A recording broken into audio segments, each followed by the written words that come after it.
वानिया के प्रपोजल के बाद पूरा बॉलरूम तालियों और खुशी से गूंज उठा।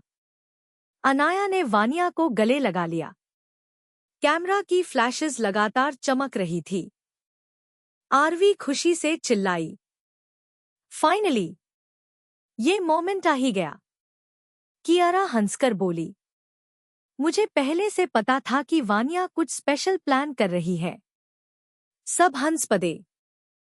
पार्टी के बाद होटल की टेरेस पास सिर्फ अनाया और वानिया थे। जेनीवा की रात और चमकता हुआ चांद। अनाया ने धीरे से पूछा, तुमने इतना बड़ा सरप्राइज कैसे प्लान किया? वानिया मुस्कुरा दी, जिस दिन अरमान ने मुझे प्रपोज किया था उसी दिन मैंने फैसला कर लिया था कि मैं अपने प्यार का इजहार पूरी दुनिया के सामने करूंगी। अनाया की आंखों में आंसू आ गए। तुम हर बार मुझे स्पीचलेस कर देती हो। तभी आरवी और कियारा टेरेस पार आ गए। आरवी ने मजाक किया, बस बस, इतना रोमांस ठीक है, अब एक फैमिली फोटो हो जाए। सब हंसने लगे। एक फोटोग्राफर ने चारों की फोटो क्लिक की। क्लिक। उस फोटो के नीचे कैप्शन लिखा गया, two love stories, one beautiful family. अगली सुबह एक इंटरनेशनल न्यूज चैनल ने हेडलाइन चलाई, Indian couples inspiring love story wins hearts across the world. Social media पर रंगोमेश ट्रेंड करने लगा।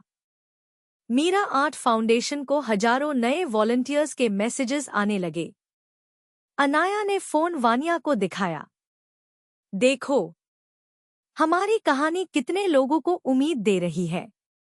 वानिया मुस्कुराए, ये सिर्फ हमारी कहानी नहीं, ये हर उस इंसान की कहानी है जो प्यार और सपनों पर भरोसा करता है। लेकिन उसी वक्त अनाया के पापा का फोन आया। अनाया, हमें तुरंत इंडिया वापस आना होगा। अनाया का चेहरा सीरियस हो गया। क्या हुआ, डैड? फोन के दूसरी तरफ से सिर्फ इतना सुना, मल्होत्रा ग्रुप के खिलाफ किसी ने बहुत बड़ी साजिश शुरू कर दी है। अनाया और वानिया एक दूसरे की तरफ देखने लगे। उनकी लव स्टोरी का अगला इम्तिहान अब इंडिया में उनका इंतजार कर रहा था। 2 दिन बाद अनाया, वानिया, आरवी और कियारा प्राइवेट जेट से अहमदाबाद पहुंच गए। एयरपोर्ट के बाहर मीडिया का बड़ा हुजूम उनका इंतजार कर रहा था। मैम, जेनीवा अवार्ड जीतने पर कैसा लग रहा है? अनाया सिर्फ इतना बोली, अभी हमारे लिए फैमिली और फाउंडेशन सबसे पहले है। मल्होत्रा मैंशन। पापा कॉन्फ्रेंस रूम में पहले से ही इंतजार कर रहे थे। उनके चेहरे पर पहली बार चिंता साफ दिख रही थी। अनाया, हमारे खिलाफ किसी ने फेक डॉक्यूमेंट्स बनाकर इन्वेस्टर्स को गुमराह किया है। कंपनी के शेयर्स गिरने लगे हैं। आरवी हैरान रह गई। ये सब किसने किया? पापा ने एक फाइल टेबल पर रख दी। अभी हमें सिर्फ इतना पता है कि इसके पीछे एक बहुत पावरफुल बिजनेस ग्रुप है। अनाया ने फाइल उठाई। मैं इस सच को बाहर लाऊंगी। वानिया ने उसका हाथ थाम लिया। तुम अकेली नहीं हो। कियारा भी बोली, मैं लीगल और फाइनेंशियल टीम संभलती हूं। आरवी मुस्कुराए, और मैं सोशल मीडिया और पब्लिक कैंपेन। पापा ने गर्व से कहा, यही हमारी असली ताकत है। उसी रात वानिया फाउंडेशन के आर्ट रूम में अकेली पेंटिंग बना रही थी। अनाया चुपचाप उसके पास आई। तुम टेंशन में भी पेंटिंग करती हो? वानिया मुस्कुरा दी, जब दिल परेशान होता है तो रैंग हाई यूज संभलते हैं। अनाया ने उससे गले लगा लिया। इस बार हम सिर्फ अपने प्यार के लिए नहीं, अपने परिवार और सपनों के लिए भी लड़ेंगे। वानिया ने हाँ में सर हिला दिया। लेकिन मैंशन के बाहर एक काली एसयूवी रुकती है। एक अनजान शख्स गेट के पास एक एनवलोप रखकर बिना कुछ कहे चला जाता है। सिक्योरिटी एनवलोप लेकर अंदर आती है। अनाया उसे खोलती है। अंदर सिर्फ एक लाइन लिखी थी, game has just begun, miss Malhotra. Anaya की नजर मजबूत हो गई। अब मेरी बारी है। अगली सुबह मल्होत्रा मैंशन में इमरजेंसी मीटिंग चल रही थी। अनाया, वानिया, कियारा, आरवी और पापा कॉन्फ्रेंस रूम में बैठे थे। कियारा ने लैपटॉप स्क्रीन सबके सामने घुमाया। फेक डॉक्यूमेंट्स एक हाई सर्वर से अपलोड हुए हैं, लेकिन किसी ने अपनी आइडेंटिटी बहुत अच्छे से छुपाई है। अनाया ने शांत आवाज में कहा, जो भी है वो हमारी कंपनी ही नहीं, फाउंडेशन को भी नुकसान पहुंचना चाहता है। तभी फाउंडेशन से एक इमरजेंसी कॉल आया। मैम, 8 गैलरी के स्टोरेज रूम में आग लग गई है। सब तुरंत फाउंडेशन की तरफ दौड़े। फायर ब्रिगेड ने कुछ ही देर में आग पर काबू पा लिया। खुशकिस्मती से किसी को चोट नहीं लगी, लेकिन कुछ पेंटिंग्स जल चुकी थी। वानिया धीरे से एक आधी जली हुई पेंटिंग के पास बैठ गई। उसकी आंखों में आंसू आ गए। ये पेंटिंग मिशा की थी। मिशा भी वहां आ गई। दीदी, मेरी पेंटिंग खत्म हो गई। वानिया ने उसका हाथ पकड़कर मुस्कुराया। नहीं, पेंटिंग जल सकती है, लेकिन आर्टिस्ट के सपने कभी नहीं जलते। मिशा ने आंसू पोंछ लिए। मैं फिर से बनाऊंगी। इंस्पेक्टर राजेश वहां पहुंचे। उन्होंने सीसीटीवी फुटेज देखी। ये नॉर्मल एक्सीडेंट नहीं लगता। किसी ने जानबूझकर फायर अलार्म को डिसेबल किया था। सब एक दूसरे की तरफ देखने लगे। शाम को अनाया टेरेस पर अकेली खड़ी थी। वानिया उसके पास आई। तुम ठीक हो? अनाया ने गहरी सांस ली। मुझे डर पेंटिंग्स का नहीं, डर इस बात का है कि कोई हमारे परिवार को निशाना बना रहा है। वानिया ने उसका हाथ थाम लिया। जब तक हम साथ हैं, कोई हमें हरा नहीं सकता। अनाया मुस्कुरा दी। हमेशा। तभी कियारा दौड़ती हुई टेरेस पर आई। अनाया, मैंने हैकर का एक डिजिटल ट्रेस ढूंढ लिया है। उसका अगला टारगेट। कियारा ने स्क्रीन अनाया को दिखाई। मल्होत्रा मैंशन। तीनों के चेहरे एक पाल में सीरियस हो गए। रात के 11 बजे मल्होत्रा मैंशन की सिक्योरिटी डबल कर दी गई थी। हर गेट पर गार्ड्स तैनात थे। अनाया, वानिया, कियारा और आरवी सीसीटीवी कंट्रोल रूम में लाइव फुटेज देख रहे थे। कियारा ने धीरे से कहा, हैकर ने जो ट्रेस छोड़ा था वो इसी एरिया तक आकर रुक गया। अनाया ने तुरंत सिक्योरिटी हेड को ऑर्डर दिया, हर फ्लोर चेक करो। कुछ ही देर बाद मैंशन की सारी लाइट्स अचानक बंद हो गई। पूरा घर अंधेरे में डूब गया। आरवी घबरा गई। दीदी, ये क्या हो गया? अनाया ने शांत रहकर कहा, कोई पैनिक नहीं करे। वानिया ने आरवी का हाथ पकड़ लिया। हम सब साथ हैं। इमरजेंसी लाइट्स जलते ही एक काले कपड़ों में आदमी सेकंड फ्लोर की गैलरी में भागता हुआ दिखाई दिया। स्टॉप! सिक्योरिटी उसके पीछे दौड़ी। अनाया और कियारा भी उसके पीछे भागी। वानिया और आरवी पापा और मम्मी के पास रुक गए। गैलरी के आखिर में वो आदमी बालकनी से नीचे गार्डन में कूद गया। सिक्योरिटी ने उसे घेर लिया, लेकिन उसने अपनी पॉकेट से स्मोक ग्रेनेड निकला। पूरा गार्डन धुएं से भर गया। जब धुआं हटा, वो आदमी गायब था। सिर्फ एक छोटा सा ब्लैक एनवलोप जमीन पर पड़ा था। अनाया ने एनवलोप खोला। अंदर एक फोटो थी। फोटो देखते ही सबके चेहरे का रंग उड़ गया। फोटो में अनाया और वानिया की एंगेजमेंट सेरेमनी की तस्वीर थी। उस पर लाल मार्कर से एक बड़ा बना हुआ था। नीचे सिर्फ एक लाइन लिखी थी, तुम्हारी खुशियां ज्यादा दिन तक नहीं टिकेंगी। वानिया ने अनाया का हाथ मजबूती से पकड़ लिया। अनाया की आवाज पहले से भी ज्यादा मजबूत थी।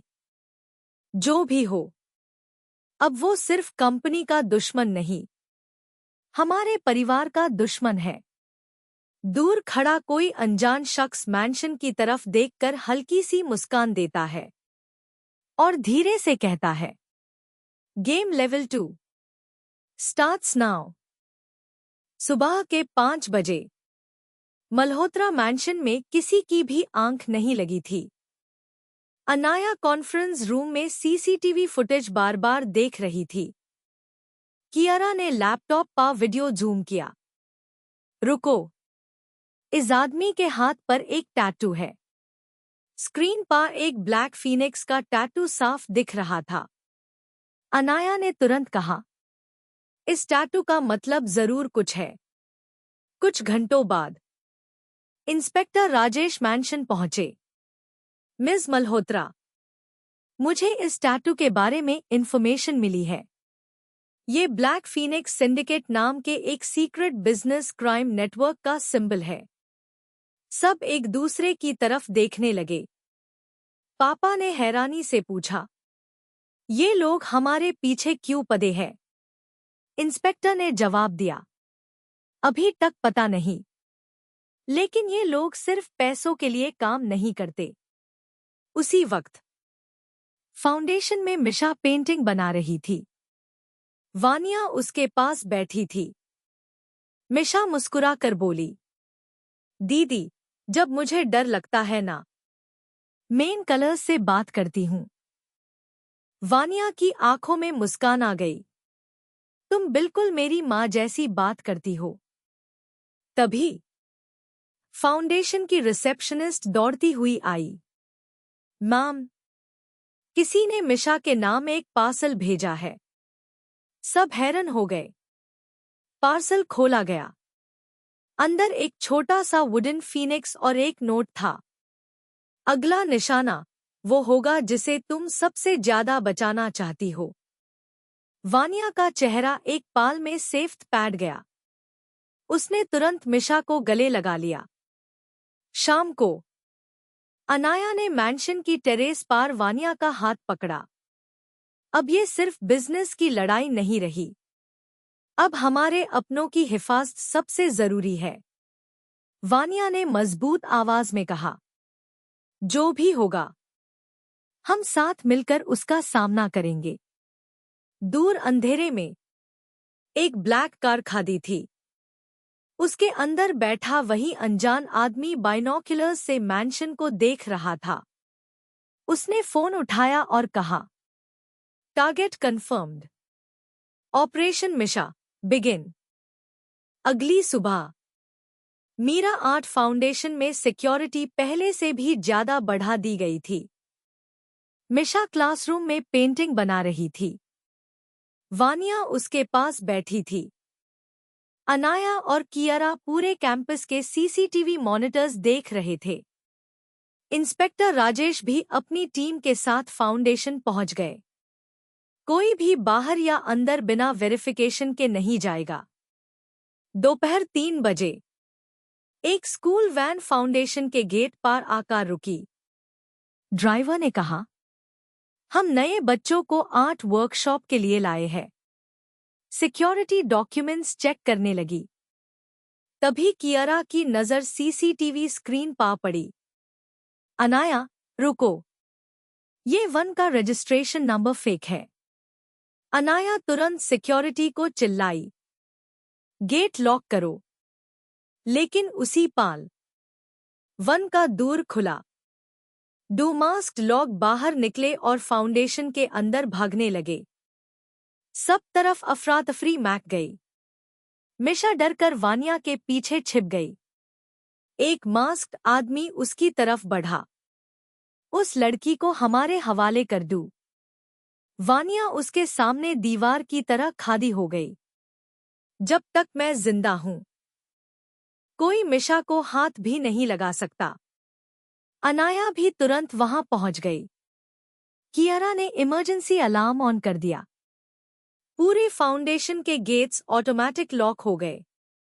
इंस्पेक्टर राजेश और सिक्योरिटी टीम ने दोनों अटैकर्स को घेर लिया। एक अटैकर पकड़ा गया, लेकिन दूसरा धुआं छोड़कर भाग निकला। पकड़े गए अटैकर का मास्क उतरा गया। सब हैरान रह गए। वो ब्लैक फीनिक्स सिंडिकेट का मेंबर था। इंस्पेक्टर ने उससे पूछा, किसने भेजा तुम्हें? वो सिर्फ इतना बोलकर मुस्कुरा दिया, बॉस को तुम कभी पकड़ नहीं पाओगे। और उसने खामोशी इख्तियार कर ली। रात को मिशा फाउंडेशन की टेरेस पर बैठी आसमां देख रही थी। वानिया उसके पास आई। डर लग रहा है? मिशा ने धीरे से हाँ में सर हिला दिया। वानिया ने उसका हाथ पकड़ा। डर बहादुर लोगों को भी लगता है, लेकिन बहादुर वही होते हैं जो डर के बाद भी सही का साथ देते हैं। मिशा मुस्कुराने लगी।